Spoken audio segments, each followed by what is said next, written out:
कसले भने संसद पुनर्स्थापना हुन्छ भनेर प्रधानमन्त्रीले सोध्नु भयो अरे कसले भने यी मैले भने सुन्नु भयो पहिले मैले भर्खर भने को सुभाष नेमाले भनेको सुन्नु भयो उहाँहरु हल्ला गरिरहनु भएको छ कराएर संसद पुनर्स्थापना हुन्छ संसद पुनर्स्थापना संविधानले मिल्दैन संविधानले मिल्ने भए पुनर्स्थापना हुन्थ्यो संविधानले मिल्दैन प्रधानमन्त्री क्रान्तिकारी होइन प्रधानमन्त्री कायर हो भगौडा संसद छोडेर भागेको भगौडा अनि जनताको इच्छा अनुसारको सरकार जनताको इच्छा अनुसारको काम गर्ने सरकार देशलाई माया गर्ने सरकार अरूबाट सञ्चालित होइन आफै आफ्नो देशका लागि आफै सञ्चालित गर्ने सरकार हिजो श्रीपेज लाउने राणाजीसँग त भरोसा गएपछि डर गयो भने आज टोपी लाउने राणाजीले पनि याद गर्नुपर्छ भरोसा गयो भने डर जान्छ तर यो बेलामा एउटा एकजना व्यक्तिको सनकले हाम्रो घरमा आगो लागेको छ अनि घरमा आगो लागेको मान्छे खरानी धसेर देशभरि अट्टहास गरेर हिँडेको बेलामा सम्हाल्ने काम हाम्रो हामीले सम्हाल्नुपर्छ हामीले अहिले सम्हालेनौँ भने अँध्यारो सुरुङमा देश जान्छ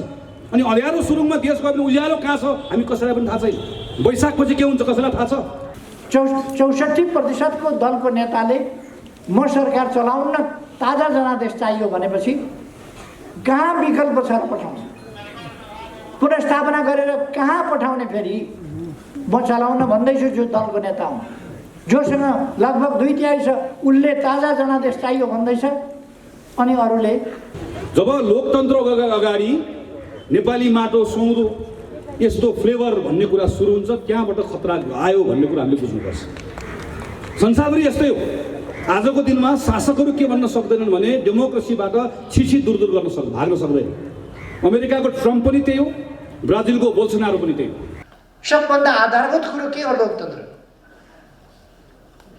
समय समयमा आवधिक निर्वाचन समय समयमा जनताका बीचमा जाने जनताबाट ताजा जनादेश लिने जनताबाट अनुमोदित हुने त्यो लोकतन्त्र यो प्रधानमन्त्री केपी शर्मा ओलीले संसद विघटन गर्नु भनेको त्यस्तै अनधिकृत काम हो जुन कुराको अधिकारै मसँग छैन संसद प्रधानमन्त्रीले विघटन गर्न पाइन्छ भन्ने कुरा अदालतले फैसला गर्दियो भने त्यो दिनबाट प्रधानमन्त्रीले अदालत विघटन गर्ने पनि हुन्छ पाइन्छ नि यो संसद प्रतिनिधि सभाको विघटन असंवैधानिक छ भनेर हल्ला चलाइराखेको छ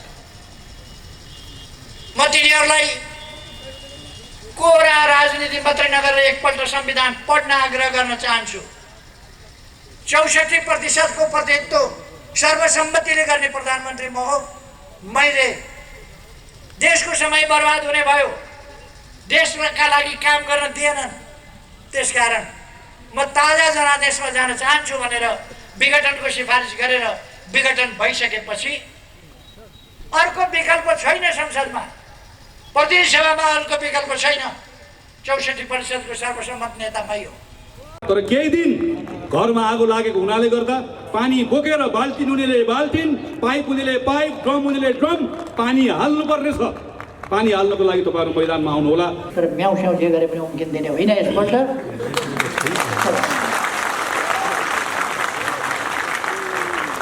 ठेगानमा आउने मैदान चुनाव हो हामीले हाम्रा देशवासी दाजुभाइ दिदीबहिनीहरूलाई यस्ता परिवारका लागि पदका लागि पैसाका लागि मरिमेट्ने तत्त्वहरूबाट देश जोगाउनका लागि जनतालाई सचेत गराउनु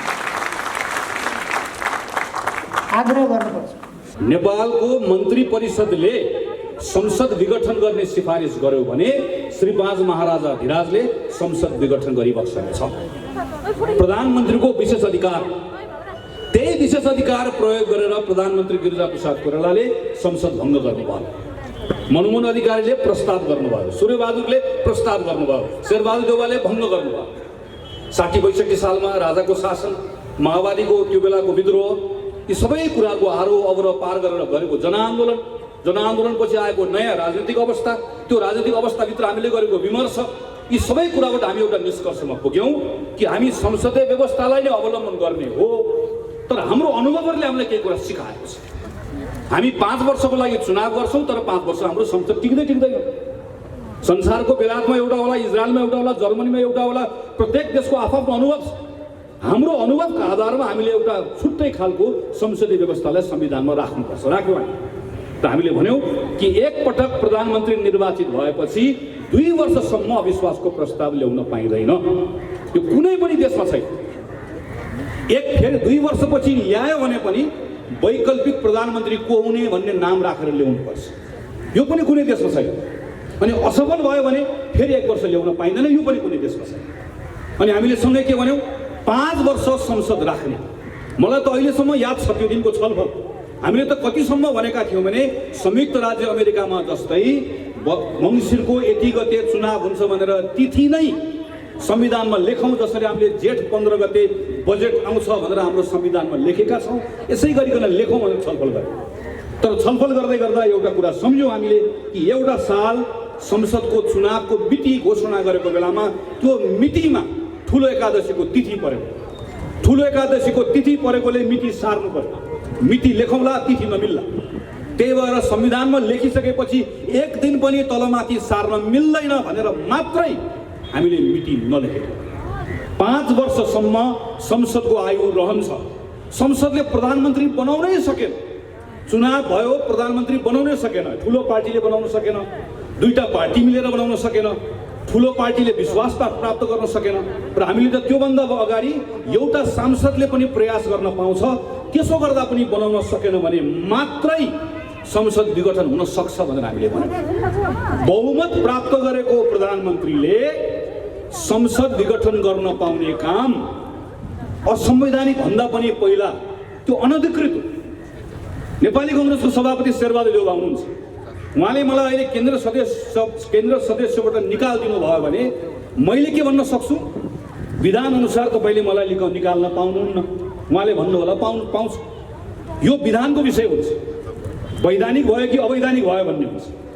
तर नेपाली कांग्रेसको केन्द्रीय सभापति शेरबहादुर देउवाले आजदेखि तिमी नेपाल कम्युनिस्ट पार्टीको सदस्य छैनौ भनेर केपी ओलीलाई निकाल्नु भयो भने के हुन्छ? त्यो अनधिकृत हुन्छ।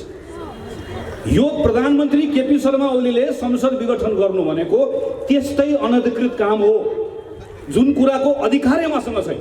संसद प्रधानमन्त्रीले विघटन गर्न पाइन्छ भन्ने कुरा अदालतले फैसला गरिदियो भने त्यो दिनबाट प्रधानमन्त्रीले अदालत विघटन गर्ने पनि हुन्छ, पाइन्छ नि। किनकि नलेखेको कुरा गर्न यो पाइन्छ भने त्यो पनि गर्न पाइन्छ।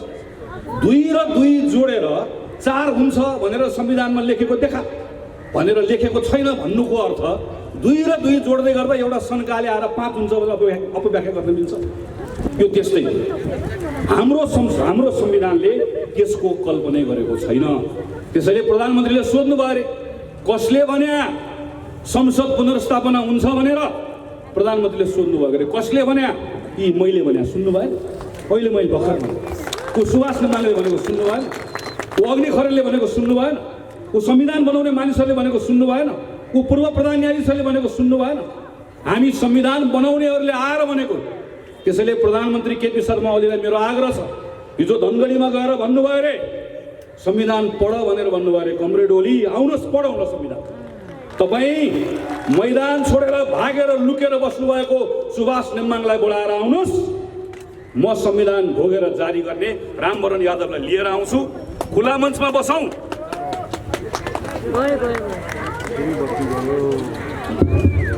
खुला मञ्चमा जाउँ, सँगै बसौँ, लाओस्। कमरेड ओलीलाई मेरो चुनौती छ, तपाईँ सुभाष नेमाङ अग्नि खरेल बोकेर आउनुहोस्, हामी रामवरण यादव बोकेर आउँछौँ।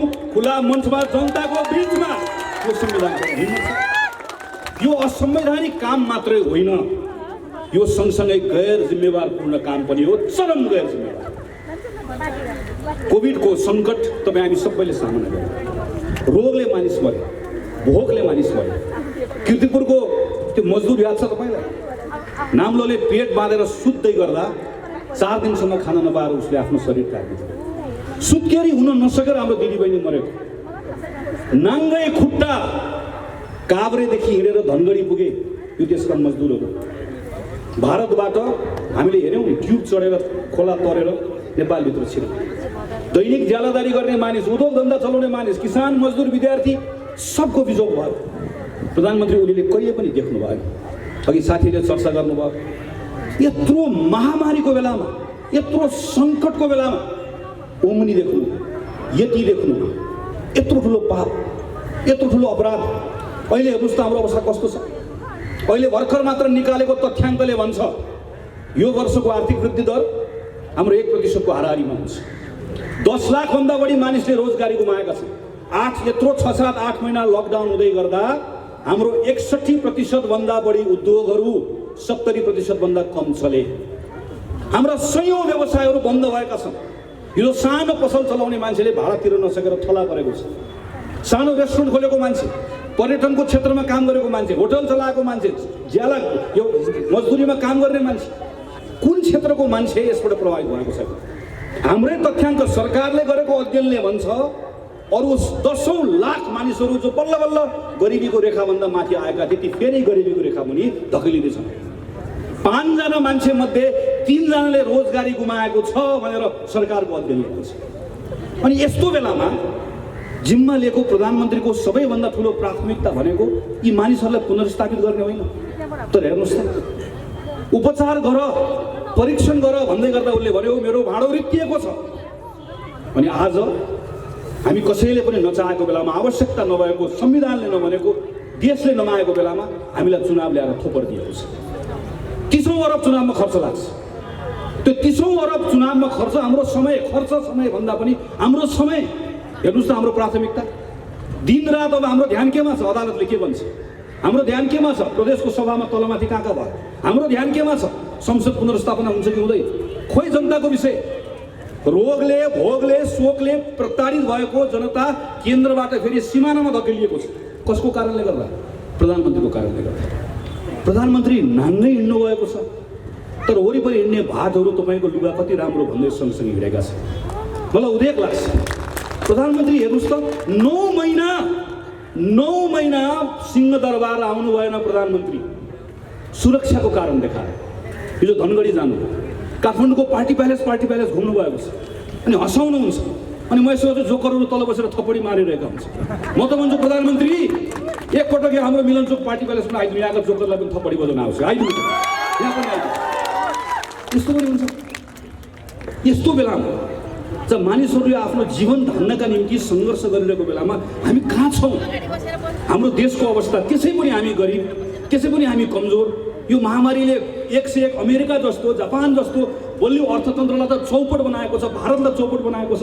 त्यही एउटा बङ्गलादेश दक्षिण एसियामा अहिले यत्रो क्राइसिसको बिचमा पनि लिडरसिप सही पाउँदै गर्दा अहिले 3% को आर्थिक वृद्धिले यस्तो क्राइसिसको बेला पनि अगाडि गएको छ। तर 1 से 1 सबल अर्थतन्त्रहरू धराशयी भएको बेलामा, यो बेलामा काम गर्नुपर्ने बेलामा, जनतालाई राहत दिनुपर्ने बेलामा यस्तो अवस्थामा पुर्याइयो।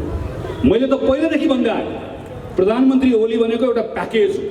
अहङ्कारको, अविवेकको, असहिष्णुताको, अराजकताको एउटा प्याकेज। अघि नरोत्तम दाइले चर्चा गर्नुभयो, यस्तो पनि हुन्छ। अरू मान्छेको अपमान गर्दै गर्दा मजा आउने, अर्काको दुःख हेर्दै गर्दा आनन्द लाग्ने, नार्सिसिस्ट भन्छ नि। हेर्नुहोस् त, आफ्नो सहकर्मीहरूलाई भनेको तिमी मरेकै भए बेस हुन्थ्यो। उहाँले प्रयोग गरेका शब्दहरू हेर्नुहोस् त। प्रत्येक यसो याद गर्नुहोस् त तपाईँहरू, प्रधानमन्त्रीले आजसम्म कसैलाई मान राखेर बोल्नुभएको याद छ? कसैको बारेमा सम्मान व्यक्त गर्नुभएको याद छ? अनि अर्को एउटा भनाइ, एउटा मैले संसदमा उभिएर भनेको थिएँ, एउटा डनिङ क्रुगर इफेक्ट भन्ने हुन्छ। त्यो भनेको कस्तो हो भने व्यक्तिलाई केही पनि थाहा हुन्न तर मलाई थाहा छैन भन्ने थाहा हो। त्यसले गर्दा के लाग्छ भने संसारमा मलाई जति अरू कसैलाई पनि थाहा छैन भन्ने लाग्छ। मैले त्यो कतिखेर महसुस गरेँ भने जतिखेर प्रधानमन्त्रीले संसदमा एउटा गुड्डी हाँक्नुभयो अनि प्रधानमन्त्रीलाई भेट्नका निम्ति हामी बालकृष्ण खाँडको नेतृत्वमा हामीहरू प्रधानमन्त्रीको निवासमा गयौँ। उहाँले 20 मिनटसम्म मेरो अनुहार हेरेर मलाई के को बारेमा प्रवचन दिनुभयो भने साबुन पानीले हात धुनु भनेको बेकार हो, साबुन पानीको ठाउँमा तातो पानीले धोए पनि हुन्छ, तातो पानीले साबुनले भन्दा राम्रो काम गर्छ भनेर 20 मिनट प्रवचन दिँदै गर्दा मलाई लाग्यो बिचरा यो मान्छेलाई के पनि थाहा छैन, तर मलाई थाहा छैन भने थाहा छैन, त्यस कारणले गर्दा सबै थाहा छ भन्ने लाग्छ। स्वर्णिम युग बन्न सक्थ्यो। हामी चुनाव हार्यौँ, हामीलाई जित्न मन थियो, हामीलाई फेरि पनि जित्न मन लाग्छ, स्वाभाविक। तर प्रधानमन्त्री केपी शर्मा ओलीले जुन अवसर प्राप्त गर्नुभयो त्यो अवसर प्राप्त गर्दै गर्दा नेपाली कङ्ग्रेसको एउटा सदस्य गएर चुनाव हामी जितेको भए हुन्थ्यो भन्ने लागिरहँदाखेरि पनि नेपाली नागरिक हो नि त पहिला के लागिरह्यो हामीलाई भने यत्रो वर्ष पछाडि नेपालले एउटा राजनीतिक स्थिरता पाएको छ। प्रधानमन्त्री केपी शर्मा ओलीको नेतृत्वमा नेपाल कम्युनिस्ट पार्टीले 5 वर्ष देश चलाउँछ, देशलाई एउटा बिन्दुबाट अर्को बिन्दुसम्म पुर्याउँछ, हाम्रा देशका विकासका आकाङ्क्षालाई सम्बोधन गर्ने प्रयास गर्छ। हामी सँगसँगै समृद्धिको केही न केही पाइलाहरू चाल्नेछौँ। हाम्रो पार्टीभित्र पनि त्यस पछाडि हामी नयाँ ढङ्गले बहस गर्नेछौँ अनि 5 वर्षपछि चुनावको सामना गर्नेछौँ। उनले भन्दा तिमीले भन्दा राम्रो काम गर्छौ भन्ने कार्यक्रम बनाएर जनताको बिचमा आउनेछौँ अनि जनताले विश्वास गरे भनेदेखि भने फेरि शासन चलाउने ठाउँमा जानेछ। अब प्रतिस्पर्धा नयाँ ठाउँमा पुग्छ, कसले विकासको आकाङ्क्षाहरू पुरा गर्ने भन्ने ठाउँमा पुग्छ। हेर्नुहोस् त आज हामी आफ्नै सपनाको मलाई हामी जानुपर्ने अवस्थामा आइपुगेका छौँ। यसको जिम्मेवार को? यसको जिम्मेवार, यसमा कुनै सन्देह छैन, यसको जिम्मेवार प्रधानमन्त्री केपी शर्मा ओली र उहाँको टिम नै। यसको अर्को मुख्य साझेदार, यो अपराधको अर्को मुख्य साझेदार भनेको बडो दुःखका साथ भन्नुपर्छ हाम्रो राष्ट्रपति विद्यादेवी भण्डारी पनि हो। मलाई यो भन्दै गर्दा रत्तिभर पनि मलाई खुसी लागेको छैन। मेरो सम्माननीय राष्ट्रपतिका बारेमा म बडो श्रद्धाका साथ आफ्नो कुराहरू राख्न चाहन्थेँ, राख्दै आएको पनि। तर आज बडो दुखी भएर भन्नु परेको छ, राष्ट्रपतिलाई सम्मान व्यक्त गर्नका निम्ति राष्ट्रपतिले त्यो मर्यादा राख्न सक्नु भएन। आज मलाई सम्माननीय भन्ने मेरो मनभित्रबाट त्यो श्रद्धा आउनै सकिरहेको छैन। राष्ट्रपति त तपाईँ र मेरो 12 आमाभन्दा पनि माथिल्लो दर्जामा राखेको हाम्रो प्रथम नागरिक। हाम्रो भगवानको मन्दिरमा हामीले आफूभन्दा पहिला हाम्रो राष्ट्रपतिलाई छिर्न दिन्छौँ। आउनुहोस् पहिला पशुपति तपाईँ आइदिनुहोस्, आउनुहोस् हाम्रो देवीथानमा तपाईँ आइदिनुहोस्, दसैँमा आइदिनुहोस्, तिहारमा आइदिनुहोस्। हाम्रो राष्ट्रपति आज एउटा प्रधानमन्त्रीको पनि यत्रो षड्यन्त्र गर्ने गिरोहको सदस्यको रूपमा काम गर्ने, प्रधानमन्त्रीको भाटहरूसँग मिलेर काम गर्ने। प्रधानमन्त्रीले लिएर गएको अध्यादेश 18 मिनटमा उहाँले सदर गर्नु। हिजो शेरबहादुर देउवाले गोविन्द केसीको अध्यादेश लिएर जाँदै गर्दा 18 दिनसम्म मलाई अध्यादेश आएको पनि थाहा छैन भनेर भन्नुभयो। यही संसदको सांसद भीमराव लगायतका सांसदहरूले हस्ताक्षर बोकेर जाँदै गर्दा राष्ट्रपतिले संसद बोलाउनु पर्दैन? त्यो संविधानले दिएको जिम्मेवारी होइन? यो अपराधको साझेदार राष्ट्रपति पनि हो। त्यति मात्र होइन, यो अपराधको साझेदार प्रधानमन्त्री केपी ओलीको टोलीमा रहेका अरू उहाँलाई उक्साउने मान्छेहरू पनि। म यसो हेर्छु, अचम्म लाग्छ भनेको मलाई। संसदमा सामना गर्न नसकेर भगोडा जस्तो भाग्नु हो प्रधानमन्त्री, तर फुर्ती हेर्छु युद्धै जितेर आएको जस्तो छ।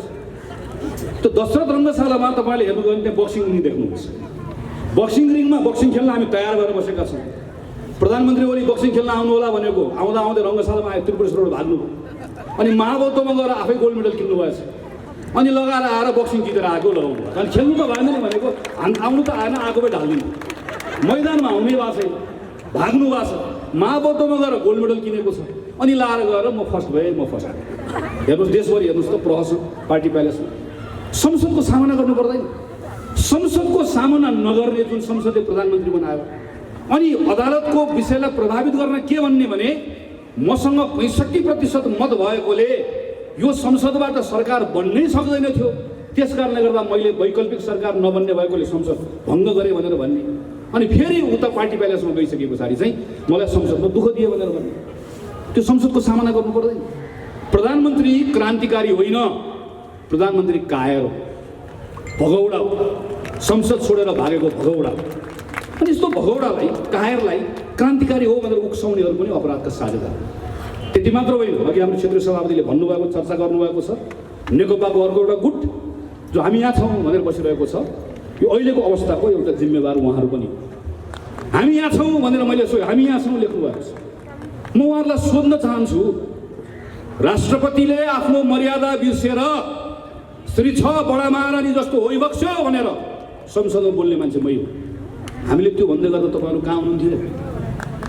यो संसदमा सभामुख मात्रै हुनुहुन्छ, उपसभामुख नभइकन संसदको बैठक चल्न नदिउँ।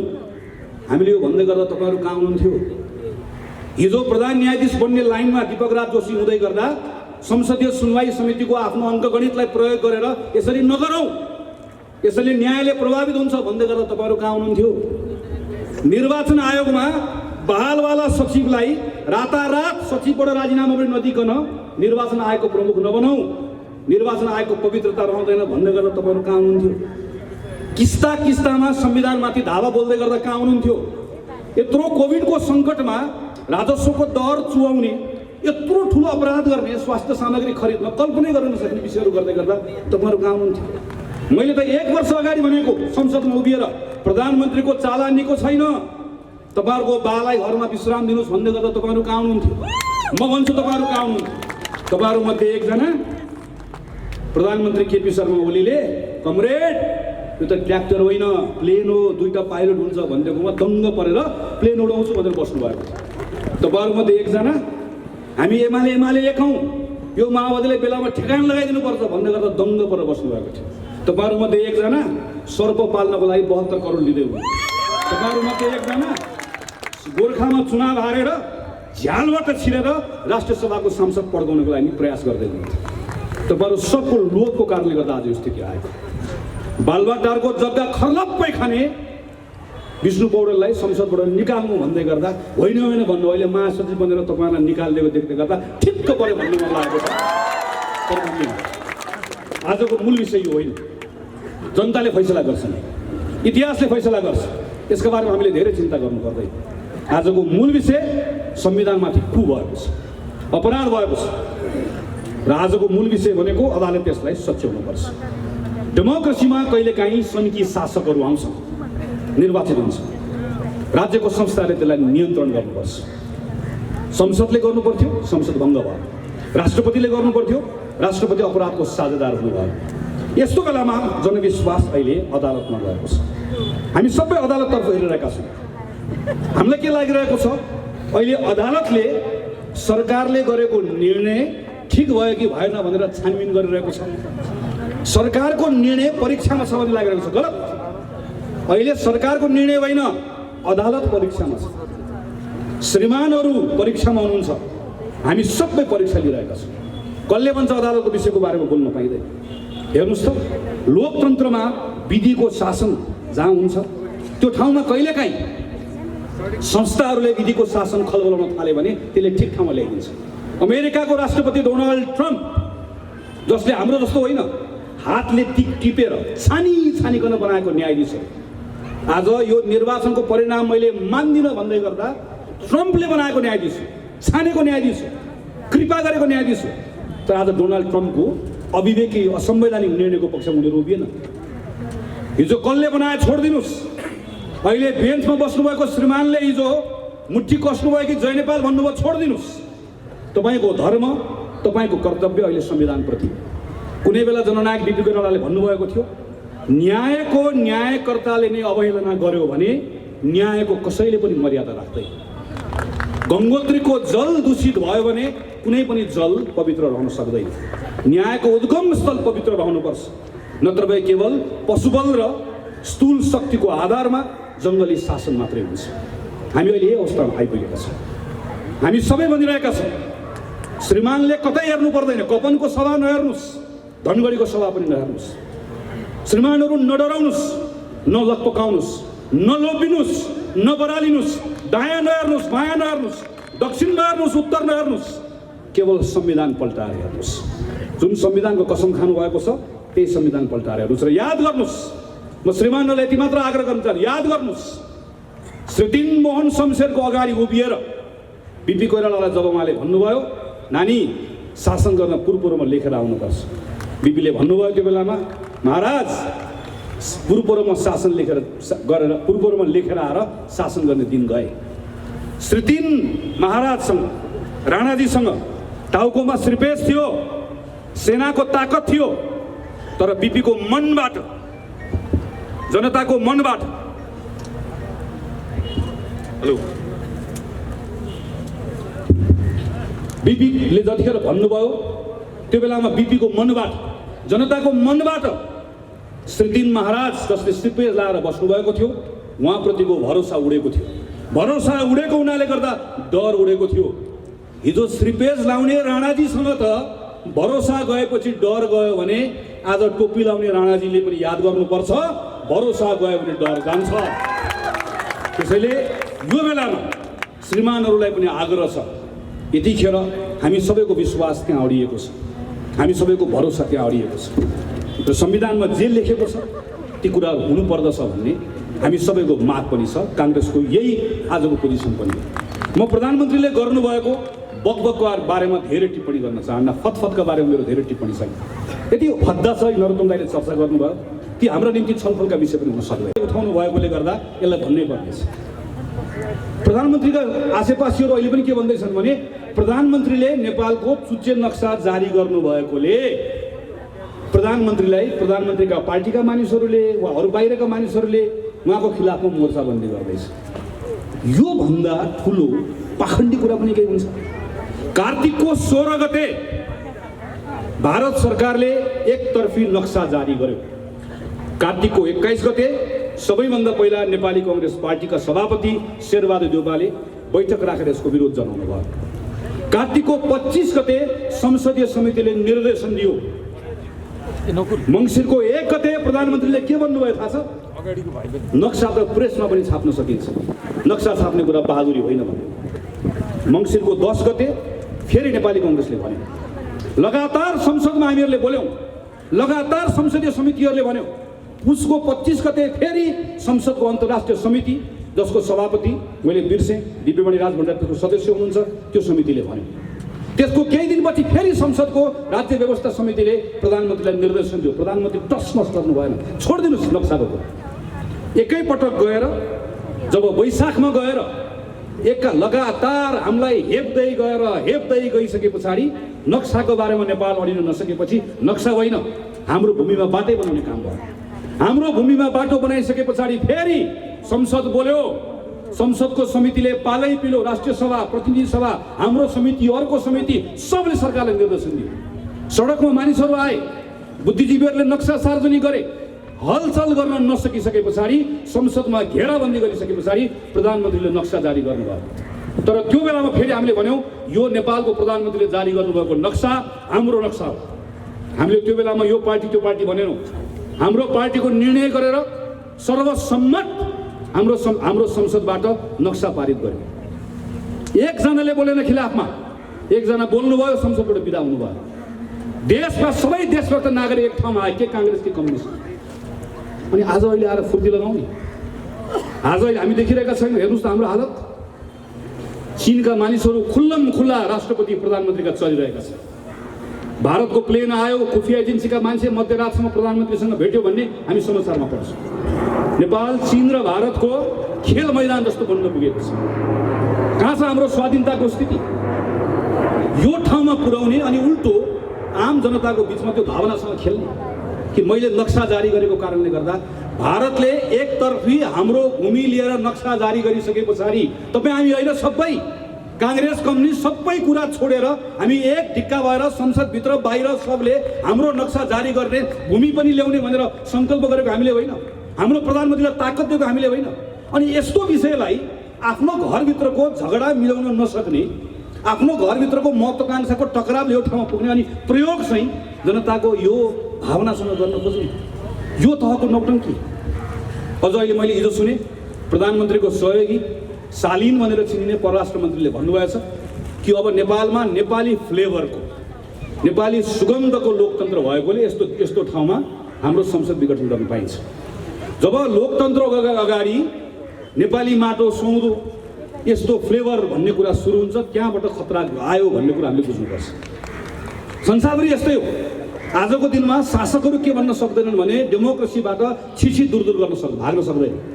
अमेरिकाको ट्रम्प पनि त्यही हो, ब्राजिलको बोल्सोनारो पनि त्यही हो, सबै त्यही हो। अनि के भन्छन् भने त्यस कारणले गर्दा रुसको पुटिनले के भन्छन्, उनले सार्वभौम लोकतन्त्र, प्रत्येकले आफ्नो लोकतन्त्रको अगाडि एउटा फुलबुट्टा भन्छ। हाम्रो प्रधानमन्त्रीले के भन्नुभएको छ? हाम्रो प्रधानमन्त्रीले अहिले आएर, हाम्रो प्रधानमन्त्री र उहाँको टिमले अहिले आएर के भन्छ भने नेपाली फ्लेभरको लोकतन्त्र। नेपाली फ्लेभरको लोकतन्त्र कस्तो रह्यो भने प्रधानमन्त्री संसद आउनु नपर्ने, संसद विघटन गर्ने, सरकार काम चलाउन नहुने, प्रधानमन्त्री धनगढी जाने, अनि धनगढीको सभामा कालो टोपी पनि कसैले लाउन नपाउने, निर्मला पन्तको बलात्कारी समात्दै नहुने, निर्मला पन्तको बलात्कारी खोइ भनेर प्रश्न गरेर लगेर धराप लगेर थुनिहाल्नु पर्ने नेपाली फ्लेभरको लोकतन्त्र। यो कास्टिङ मात्रै हो, धेरै कुरा हामीले हेर्न बाँकी छ। यदि हामीले समयमै यसलाई ठिक ठाउँमा लिएर आएनौँ भने ठिक ठाउँमा ल्याइन्छ। हेर्नु साथीहरू, हामीले त्यो ताकत राख्नै पर्छ। संसद पुनर्स्थापना हुन्छ, अदालतले न्याय गर्छ, अदालतले विवेक पुर्याउँछ। अनि यो संसद पुनर्स्थापना भएपछि पहिलो काम के हुन्छ? मैले जो भक्तपुर बालकोट गएर भनेर आएको छु, बाटो ठिक गर्नुहोस्, प्रधानमन्त्रीलाई घर फर्काइन्छ, उहाँले बनाउनु भएको दमकको भ्यू टावरमा लगेर भ्यू टावरबाट एकपटक दमक हेर्न लगाइन्छ। तर संसद हाम्रो क्षेत्रमा पनि छ। यहाँ संसद पुनर्स्थापना भएपछि महामहिम राष्ट्रपतिलाई पनि चपली ल्याइन्छ, चपलीको बाटो पनि हेर्दै गर्नु होला, ठिकठाक सफा गरेर राख्नु पुर्याइन्छ नि। अनि त्यो संसदले सब ठिक मिलाउँछ, चाँजो पाँचो मिलाउँछ, अनि देशलाई बिस्तारै आफ्नो समयअनुसार चुनावमा लिएर जान्छ चुनावमा देश। चुनाव आफ्नो बेलामा चुनाव हुन्छ र त्यो चुनावमा नेपाली कांग्रेसको साथीहरू कोही अल्मलिनु पर्दैन। आज कांग्रेसको एजेन्डा संविधानको पुनर्स्थापना, संविधानको रक्षा कांग्रेसको एजेन्डा।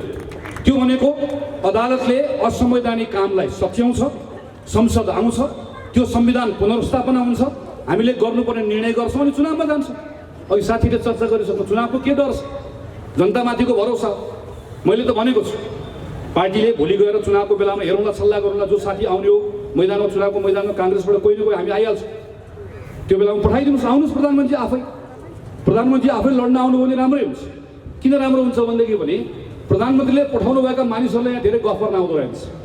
अस्ति मैले एउटा सभामा सुने, प्रधानमन्त्रीले पठाउनु भएको मानिसहरू के भन्दै रहेछन् भनेदेखि यहाँ चाहिँ यहाँ हेर्नुहोस् त, यी सबै घर घरमा, कपनको घर घरमा मेलम्चीको पानी हामीले ल्याएको। अनि मैले उहाँलाई भने, तपाईँलाई धेरै गफ गर्न आउँदो रहेछ, तपाईँको प्रधानमन्त्री आउनुभयो भने के भन्नु थाहा छ? मेलम्ची घर घरमा ल्याएको होइन, मेरो त बाजेको बाजेले चोबारे मैले काटेको भनेर भन्नुहुन्छ। त्यस्तो गफ गर्न आउने मान्छे, तरिका पुऱ्याउने मान्छे पठाइदिनुहोस्। हामी किन चाहियो हामीलाई सल्लाहकार? लडौँला चुनाव, जो लड्ने छ लडौँ। त्यसैले विषय चुनावको होइन साथीहरू, यहाँ चुनावको चिन्ताको त प्रश्नै छैन। चुनाव हिजो गिरिजाप्रसाद कोइरालाले शान्ति प्रक्रिया सम्पन्न गर्ने, नेपाललाई हिंसाबाट बाहिर निकाल्दै गर्दा जतिखेर पहिलो संविधान सभाको चुनाव गराउनु भयो, त्यो बेलामा निर्वाचन हारिन्छ भन्ने कुरा राम्रोसँग थाहा थियो। हामी चुनाव हार्न तयार भयौँ, तर देशलाई हार्न दिएनौँ। शेरबहादुर देउवाले यो पटक निर्वाचन गराउँदै गर्दा तपाईँ हामीलाई थाहा थियो भने शेरबहादुर देउवालाई थाहा थिएन? दुईटा कम्युनिस्ट पार्टी मिलेको बेलामा कांग्रेस चुनाव हार्छ भने थाहा थिएन? अनि त्यो बेलामा मलाई अहिले पनि याद छ, बालुवाटारमा म थिएँ त्यो दिन। केही साथीहरूले त्यो बेलामा चुनाव हार्ने कुरा निश्चित थियो। मधेसी दलसँग पनि हाम्रो कुराकानी मिलेन। त्यो बेलामा शेरबहादुर देउवालाई केही कानुनको साथीहरूले आएर तपाईँले यो धारा समात्नु भयो भने तपाईँले प्रदेशको चुनाव, अहिलेको चुनाव सार्न सक्नुहुन्छ, अदालतमा विषय लान सकिन्छ भनेर आएको बेलामा तत्कालीन प्रधानमन्त्री शेरबहादुर देउवा बरु कांग्रेसले चुनाव हार्ने कुरा सहन तयार हुनुभयो। तर अहिले मैले चुनाव गरिनँ भने देश हार्छ, संविधान हार्छ भनेर तयार हुनुभयो। हामी कोही पनि तयार भयौँ, हामी हार्न तयार भयौँ, तर संविधान हार्न दिएनौँ, चुनाव हार्न दिएनौँ। अहिले हामीलाई जितको हतार नगरौँ साथीहरू, धेरै हतार नगरौँ। जिम्मेवारी आउँछ, सम्हाल्नु पर्छ, सम्हाल्यो। तर यो बेलामा एकजना व्यक्तिको सनकले हाम्रो घरमा आगो लागेको छ। अनि घरमा आगो लागेको मान्छे खरानी धसेर देशभरि अट्टहास गरेर हिँडिरहेको बेलामा सम्हाल्ने काम हाम्रो, हामीले सम्हाल्नुपर्छ। हामीले अहिले सम्हालेनौँ भने अँध्यारो सुरुङमा देश जान्छ। अनि अँध्यारो सुरुङमा देश गयो भने उज्यालो कहाँ छ हामी कसैलाई पनि थाहा छैन। वैशाखपछि के हुन्छ कसैलाई थाहा छ? हाम्रो संविधानमा लेखिएको छ केही, अनि कहाँ जान्छ? अनि त्यसपछि अनि त्यस पछाडि फेरि के मागहरू आउँछ, ती मागहरूले डोराएर कहाँ लिएर जान्छ? डर मागसँग होइन, डर नेपालको फेरि एकपटक हामीले प्राप्त गरेको अवसर खेर जान्छ भनेर। 15 सालमा अवसर आयो, राजा महेन्द्रको महत्त्वाकांक्षाले गयो। 47 सालपछि अवसर आयो, हामीले पनि काम गर्न जानेनौँ। माओवादीको दुस्साहस, दरबारको षड्यन्त्र फेरि गयो। 62-63 को आन्दोलनपछि यत्रो वर्ष लगाएर संविधान लेख्यौँ, बल्ल एउटा व्यवस्था आएको छ। कति गल्ती छ, कमजोरी छ, संविधानमा छ, थपौँला, घटाउँला, मिलाउँला। यत्रो हाम्रा यति दुःखका विषयहरू छन्, यत्रो धेरै काम गर्नुपर्ने छ। फेरि यो सब कुरालाई छाडेर फेरि हामी संविधानको धन्दामा लाग्ने, फेरि अर्को 20 वर्ष खेर फाल्ने, फेरि हामी एकपटक चाहिँ यो व्यवस्था चाहियो, त्यो व्यवस्था चाहियो भनेर त्यसमै रुमल लिने कि देश बनाउने कि अगाडि बढ्ने? हाम्रो अगाडिको प्रश्न यो। त्यसैले म साथीहरूलाई आग्रह गर्न चाहन्छु, पार्टीका तमाम साथीहरूलाई, लोकतन्त्रवादी साथीहरूलाई पनि आग्रह गर्न चाहन्छु, यो बेलामा सोच्नुहोस्। कांग्रेसको साथीहरू त मैदानमा हुनुहुन्छ, म नेपाल कम्युनिस्ट पार्टीमा लागेका साथीहरूलाई पनि आग्रह गर्छु, प्रधानमन्त्री केपी शर्मा ओलीलाई प्रधानमन्त्री बनाउन मद्दत गरेका साथीहरूलाई पनि आग्रह गर्छु। हेर्नुहोस् त, अमेरिकामा डोनाल्ड ट्रम्पलाई सबै हिसाबले साथ दिने उनका उपराष्ट्रपतिदेखि लिएर सबैजना एकपछि अर्को के निर्णय पुगे। मैले राष्ट्रपतिलाई साथ दिएँ, तर राष्ट्रपतिको सनकले मेरो अमेरिकै डुबाउने हो भनिसकेपछि आज उनीहरू एकपछि अर्कोलाई छोड्दै आएका छन्। हामीले हेरौँ उपराष्ट्रपतिदेखि पालै पिटे। यस्तो बेलामा तपाईँ हेर्न सक्नुहुन्न, तपाईँ अझ जोकर जस्तो पार्टी प्यालेसमा बसेर ताली बजाएर बस्नुहुन्छ। घर फर्केर के भन्नुहुन्छ? तपाईँले प्रधानमन्त्री खोजेको कि जोकर खोजेको? तपाईँ के आधारमा त्यहाँ बसेर ताली बजाउँदै हुनुहुन्छ? तपाईँको प्रधानमन्त्रीले गफ हाँक्छ कि म चाहिँ अब गफ हाँक्दै गर्दा अबको नयाँ गफ के अरे भनेदेखि भने टोलमा एयरपोर्ट बनाइदिन्छु, घरमा हेलिप्याड बनाइदिन्छु। तपाईँ ताली बजाउनुहुन्छ, पोलमा लगेर झुन्डाउनुहुन्छ राजनेता भनेर। प्रश्न गर्नुहुन्न, सोध्नुहुन्न। हामी त हाम्रो पार्टीका नेतालाई प्रश्न गर्छौँ, हामी त राजालाई प्रश्न गरेर आएको, हामी त आफ्नै राष्ट्रपतिलाई पनि प्रश्न गरेर आएको। प्रश्न गर्नु तपाईँहरू, सोध्नुहुन्न। 5 वर्ष जिम्मा पाएको देशलाई भडखालोमा किन हालेको सोध्नुहुन्न। यत्रो देश यत्रो ठुलो अप्ठ्यारोमा परेको बेलामा देशका तमाम मुद्दाहरूबाट भागेर यो बेलामा संसद भङ्ग गरेर यहाँ किन ल्याएको सोध्नुहुन्न। त्यसैले म तपाईँहरूलाई पनि आग्रह गर्छु, यो बेलामा सोच्नुहोस् एकपटक। हाम्रो देश अप्ठ्यारो अवस्थामा छ। देशको स्वाधीनता, देशको स्थिरता र हाम्रा समृद्धिका हाम्रा आकाङ्क्षाहरू सबै अप्ठ्यारोमा परेको अवस्थामा छ। त्यसैले यो बेलामा यो त्यो नबनाऊ। म हिजो प्रधानमन्त्रीलाई प्रधानमन्त्री बनाउन लागेका साथीहरूलाई पनि आग्रह गर्छु, यो बेलामा सोच्नुहोस् एकपटक र मैदानमा आउनुहोस्। म काङ्ग्रेसका तमाम साथीहरूलाई आग्रह गर्छु, माघ 3 गते माघ 8 गते तपाईँहरूको पाइला अब केही दिन चल्नुपर्छ। केही दिन मात्रै, केही दिनमा हाम्रो ताकत र बलले, हाम्रो नैतिक बलले र अदालतको जिम्मेवारी बोर्डले यो निर्णय सकिन्छ, ठिक ठाउँमा आउँछ। फेरि तपाईँहरू घर जानु होला, फेरि तपाईँको सांसद भएर काम गर्न तपाईँको जिम्मा लिएर संसदमा जाउँला, आफ्नो जिम्मेवारी पुरा गरेर आउँला। तर केही दिन घरमा आगो लागेको हुनाले गर्दा पानी बोकेर बाल्टिन उनीले बाल्टिन, पाइप उनीले पाइप, ड्रम उनीले ड्रम, पानी हाल्नुपर्ने छ। पानी हाल्नको लागि तपाईँहरू मैदानमा आउनु होला। यो आह्वान गर्दै विनोद चालिसेजी लगायत साथीहरूले यत्रो मेहनत गर्नुभयो, यति छोटो समयमा यति भव्य कार्यक्रमको आयोजना गर्नुभयो, तपाईँहरू टोलबाट आउनुभएको छ। तपाईँहरू सबैप्रति आभार प्रकट गर्दै मेरो कुरा टुङ्ग्याउँछु। प्रचण्ड माधव नेपाल झलनाथ खनालहरूलाई यो राष्ट्रिय आकाङ्क्षा थाहा भएको कहिल्यै बोल्या सुन्नुभएको छ तपाईँले? यो राष्ट्रिय आकाङ्क्षासँग उहाँहरूको वैरभाव किन? हरेक नेपालीले बोल्नुपर्ने कुरा होइन यो, तर बरु अरूले बोल्ला। एउटा भनाइ छ नि, ढुङ्गो बोल्ला ऊ बोलेन। ढुङ्गो बोल्ला उहाँहरू बोल्नु, किनभने उहाँहरूलाई चित्त दुख्छ यसको श्रेय कसैलाई जान्छ कि भनेर। हामी श्रेयका लागि काम गर्दैनौँ, जसका लागि काम गर्दैनौँ। मलाई जस श्रेय केही चाहिएको छैन, तर देशमा काम हुनु पर्यो, विकास हुनु पर्यो, मेरो आकाङ्क्षा थियो। नेपाली जनताले पाइरहेको दुःख अन्त्य हुनु पर्यो। नेपाली जनता भोकै प्यासै बस्न पर्ने स्थितिको अन्त्य गर्नु पर्यो। हामी गर्न सक्छौँ। यो 1 वर्ष हामीलाई कोभिड-19ले दुःख दियो। हाम्रो अर्थतन्त्र, हाम्रा विकासका प्रयासहरूमा, हाम्रा शिक्षाको क्षेत्रमा, हाम्रा स्वास्थ्यका क्षेत्रमा हामीले कठिनाइको सामना गर्नु। विकास निर्माणको कामलाई गतिसाथ अगाडि बढाइरहेको ठाउँमा कोभिड-19ले हामीलाई अलिकति धक्का दियो। तर हामी फेरि पनि यसलाई नियन्त्रण गर्छौँ। मैले भने यसै वर्ष यसलाई नियन्त्रण गरेर हामी अगाडि बढ्छौँ। हामी अहिले तपाईँहरू अनुमान गर्न सक्नुहुन्छ, कम्बोडियाले प्लेन चार्टर गरेर सायद आइपुग्यो होला औषधि। कम्बोडियाले प्लेन चार्टर गरेर हामीलाई औषधि सहयोग गर्दछ। हामीले मागेर होइन, आफ्नै तर्फबाट उहाँहरूले नमागिकन सहयोग गर्दै हुनुहुन्छ। अथवा हाम्रो अन्तर्राष्ट्रिय मित्रता यस प्रकार छ। हाम्रो चीनसँग, भारतसँग सम्बन्ध अझ प्रगाढ हुँदै गएको छ। तपाईँहरूलाई बताउँ, 3 दिन अगाडि मात्रै हाम्रो ऊर्जा सचिवको नेतृत्वमा टोली भारत गयो र त्यहाँ अगाडि नै सम्झौता भएको। एउटा त शारदा ब्यारेज बनेको, शारदा नहर चलेको, 1928 देखि अथवा 92 वर्षदेखि चाँदनी दोधाराको सिरानबाट शारदा क्यानाल बगेको थियो। चाँदनी दोधाराले पानी पाएको थियो।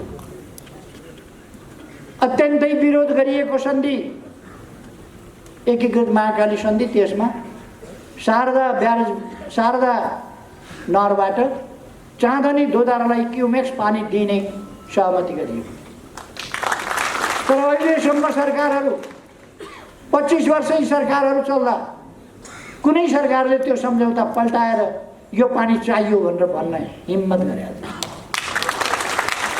अस्तिका दिन 6 महिनाभित्र अब शारदा ब्यारेजमा शारदा क्यानलबाट हेडवर्क बनाउन थालिने र काम अगाडि बढाइने अब चाँदनी दोधाराले सिँचाइ पाउने सहमति भएको छ। अब हामी नहर बनाउँछौँ, चलाउँछौँ। विकास निर्माणका लागि हामीले विभिन्न आइसिपी तपाईँहरूले सुन्नुभएको छ, इन्टिग्रेटेड चेकपोस्टहरू हामीले वीरगञ्ज, विराटनगर, भैरवा विभिन्न ठाउँमा चलाएका छौँ, नेपालगञ्जमा चलाइरहेका छौँ र त्यही कुरा हामी चाँदनी दोधारामा पनि चलाउँदैछौँ। रक्सौलबाट काठमाडौँ रेल आउने कुरा तपाईँहरूले सुन्नुभएको छ, सर्वे भइसकेको छ। केरुङबाट काठमाडौँ रेल आउने त्यो पनि तपाईँहरूले सुन्नुभएको छ। देश सुरुङ मार्गमा प्रवेश गरेको छ, सुरुङ खनिन थालेको छ। अब सुरुङ कस्तो हुन्छ भनेर यसो हेर्न मन लाग्यो भने, पिकनिक जान मन लाग्यो भने यसो घुम्दै जाउँ न मोटरबाइकमा, सुरुङ कस्तो हुँदो रहेछ भन्यो भने थानकोट जानुभयो हुन्छ। अब हामी सुरुङ हेर्न विदेश जानु पर्दैन, यहीँ थानकोट भइहाल्छ। अब टोखा छ अरे सुरुङ मार्ग निर्माण हुनेवाला छ। बेत्रावतीबाट स्याप्रो बेसीसम्म सुरुङ मार्ग निर्माण हुनेवाला छ। यस्ता थुप्रै कामहरू भइरहेका छन् तराईको सिँचाइका लागि। सुनकोशी मरिन डाइभर्सन त्यसको अब ठेक्का लाग्ने स्थितिमा पुगेको छ। टनेल बनाएर पानी लाने, बिजुली निकाल्ने। हुलाकी राजमार्गको चर्चा धेरैले गरे, बनाउन हामी नै चाहियो। हामीले हुलाकी राजमार्ग अरूका समयमा तराई डुबानमा पर्यो, हामीले वार्ता गरेर डुबान खोल्यौँ। हाइवेबाट तराईका सदरमुकाम जान पर्यो भने 20 किलोमिटर 25 किलोमिटरको बाटो 2 घन्टा 2.5 घन्टा लाग्थ्यो, बाटो बिग्रिएर। अहिले ढल्केबरबाट जनकपुर जाने साथीहरू बाटो त सम्झना होला, पथलैयाबाट वीरगञ्ज जाने साथीहरू बाटो त सम्झना होला। जनताको इच्छा अनुसारको सरकार, जनताको इच्छा अनुसारको काम गर्ने सरकार, देशलाई माया गर्ने सरकार, अरूबाट सञ्चालित होइन, आफै आफ्नो देशका लागि आफै सञ्चालित गर्ने सरकार। जनताको इच्छा अनुसार, जनताको आदेश अनुसार, जनताको मनोभावना अनुसार राष्ट्रिय हितलाई केन्द्रभागमा राखेर चल्ने सरकार, त्यो चाहिएको हुँदा। जनताले कतिपय ठाउँमा संविधान संशोधनको माग गरिरहेका छन्, तर संसदमा सरकारले निर्णयका लागि पेश गरेका प्रस्तावहरू प्रस्तुत हुँदैन।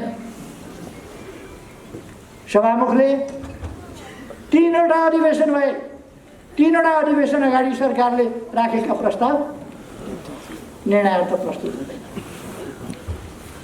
3 वर्ष अगाडिदेखि राखेका प्रस्तुत गरेका विधेयक समितिमा लगेर अल्झाइदिएको छ। समितिबाट अगाडि बढ्दैन, किनभने सरकारलाई असफल। त्यस प्रकारको स्थितिबाट देशलाई अगाडि बढाउनका लागि, लोकतान्त्रिक विधिबाट देशलाई अगाडि बढाउनका लागि, अस्वस्थ षड्यन्त्रको चक्रव्यूहमा देशलाई फस्न नदिनका लागि यो प्रतिनिधि सभा विघटन र नयाँ निर्वाचनको घोषणा गर्नु। म साथीहरूलाई आग्रह गर्न चाहन्छु, प्रतिनिधि सभा पुनर्स्थापना हुन्छ कि कतिपयले कुप्रचारहरूको भ्रममा परेर अथवा असरमा परेर आशंका गरिरहनु भएको देखिन्छ। कहीँ पुनर्स्थापना हुन्छ कि 2/3 झन्डै 63-64% प्रतिनिधित्व सर्वसम्मतिले गरेको प्रधानमन्त्री म, दलको नेता म, 64% दलको नेताले म सरकार चलाउन ताजा जनादेश चाहियो भनेपछि कहाँ विकल्प छ पठाउँछ? पुनर्स्थापना गरेर कहाँ पठाउने? फेरि म चलाउन भन्दैछु जो दलको नेता हुँ, जोसँग लगभग 2/3 छ, उसले ताजा जनादेश चाहियो भन्दैछ। अनि अरूले अनेक हिसाबले चार्ली च्याप्लिन चिन्हमा हाम्रो अदालतले गल्ती गर्दैन, हाम्रो निर्वाचन आयोगले गल्ती गर्दैन, हाम्रा न्याय निरूपण गर्ने निकायहरूले गल्ती गर्दैन। इतिहास सबैलाई थाहा छ। त्यस कारण साथीहरू ढुक्क रहनुहोस्। सूर्य चिन्ह हामीसँग हुन्छ।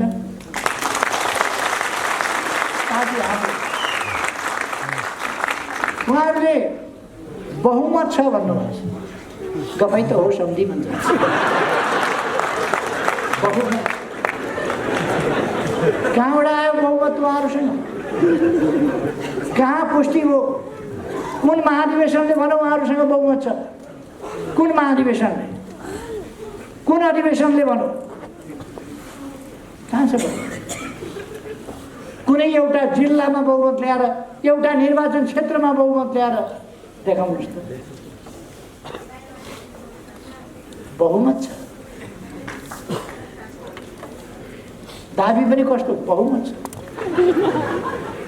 रेस्लिङ खेलमा कहिले कहिले देखिन्छ त्यो रेस्लरहरूले लड्नु ओर्नु कता हो कता पहिले नै त्यो भन्छ नि लाउने, त्यो चाहिँ खोसेर दिएर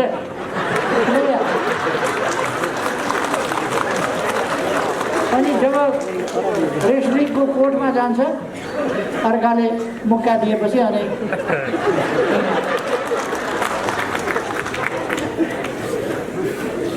उहाँहरूको त्यस्तै पहिले नै मार लाउँदा बहुमत छ। कहाँ पुष्टि गर्नुभयो बहुमत? कहाँबाट आयो बहुमत? कसले दियो बहुमत? कुन कार्यकर्ताले? तपाईँहरूले भोट हाल्नुभयो? तपाईँहरू गल्ती गरेर पनि भोट हाल्नुहुन्छ त्यसलाई? बहुमत कहाँबाट आयो? कसले भनिदियो? घरमा भने खैर, म साथीहरूलाई एकदम ढुक्क रहन आग्रह गर्छु। यो 21औं शताब्दीको 21औं वर्ष। मैले सुरुमै भने यस देशका लागि, यो विश्वका लागि पनि एउटा असाधारण ऐतिहासिक वर्ष हुनेछ।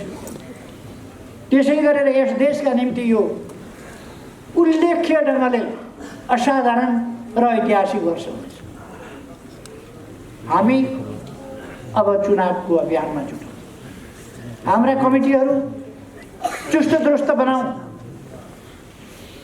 धुलो लागेको छ भने त्यसलाई झड्काड फर्काड गरौँ, अगाडि बढौँ।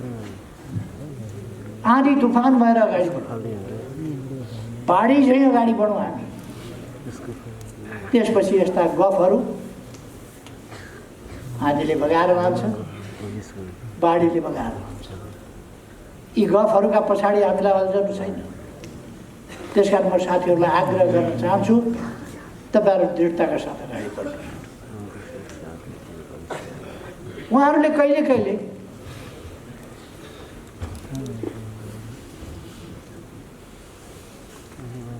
कस्तो हुन्छ भने एउटा चोर घरभित्र पसेछ, अँधेरामा भाँडा ट्याङ्ग्याङ्ग ठोकिएछ। भाँडा ठोकिएपछि घरवालाले चोर आयो कि क्या हो भने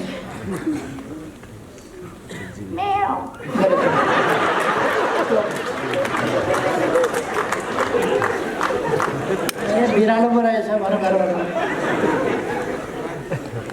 एकछिनपछि फेरि यसो चल्ने बित्तिकै अँध्यारो थियो, फेरि भाँडा त ट्याक्राक ठोकिने मात्रै होइन, धेरै गरेर मुर्लुम भएपछि उठेर हेर्दा त के को बिरालो म्याउ त गर्दै थियो, तर घरवालाले टर्च बालेर यसो हेर्दा त ढाडे। त्यसको गति के भयो होला तपाईँहरू आफै विचार। खैर एकछिन अल्मल्याउन खोज्छन्, एकछिन झुक्क्याउन खोज्छन्, अँध्यारोमा भेट्टायो भने म्याउ गरेर उम्किन खोज्छन्, तर म्याउ स्याउ जे गरे पनि उम्किँदैन होइन। यसपल्ट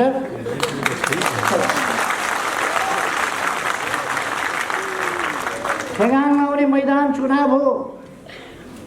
हामीले हाम्रा देशवासी दाजुभाइ दिदीबहिनीहरूलाई यस्ता परिवारका लागि, पदका लागि, पैसाका लागि मरिमेट्ने तत्त्वहरूबाट देश जोगाउनका लागि जनतालाई सचेत गर्नु, आग्रह गर्नुपर्छ। फुटाउन पनि 2-3 अध्यक्ष किन चाहियो?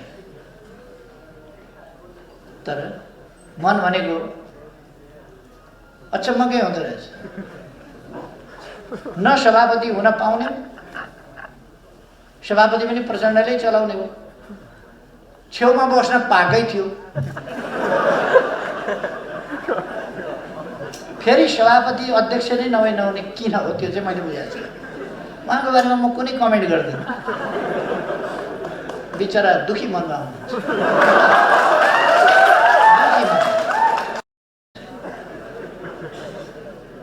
अलिक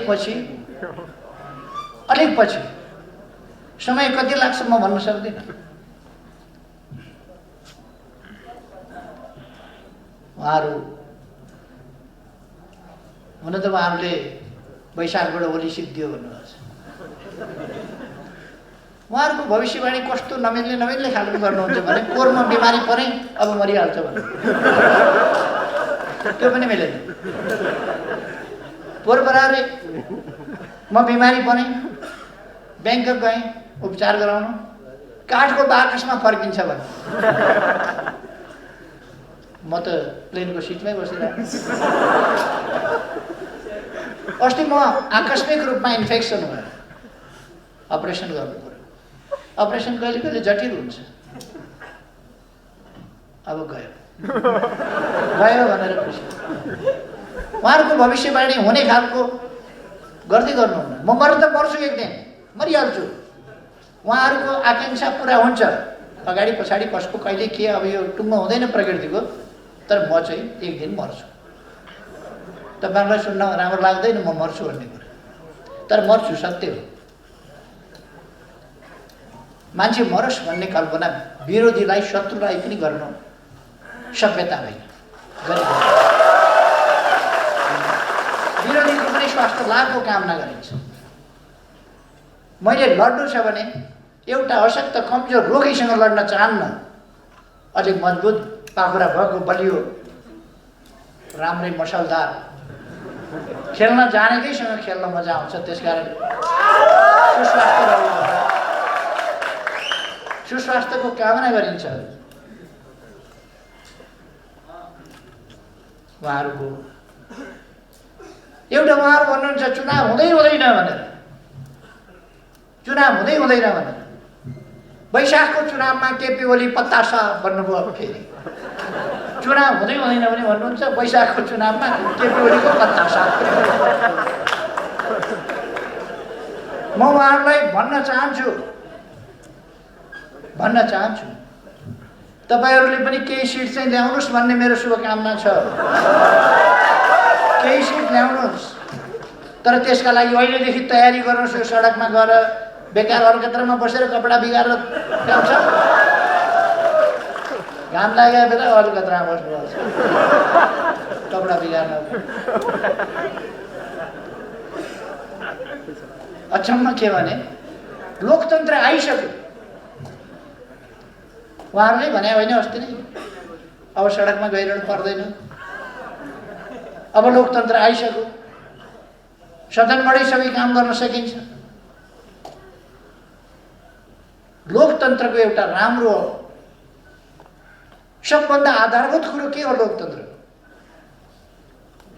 समय समयमा आवधिक निर्वाचन, समय समयमा जनताका बिचमा जाने, जनताबाट ताजा जनादेश लिने, जनताबाट अनुमोदित हुने त्यो हो लोकतन्त्र।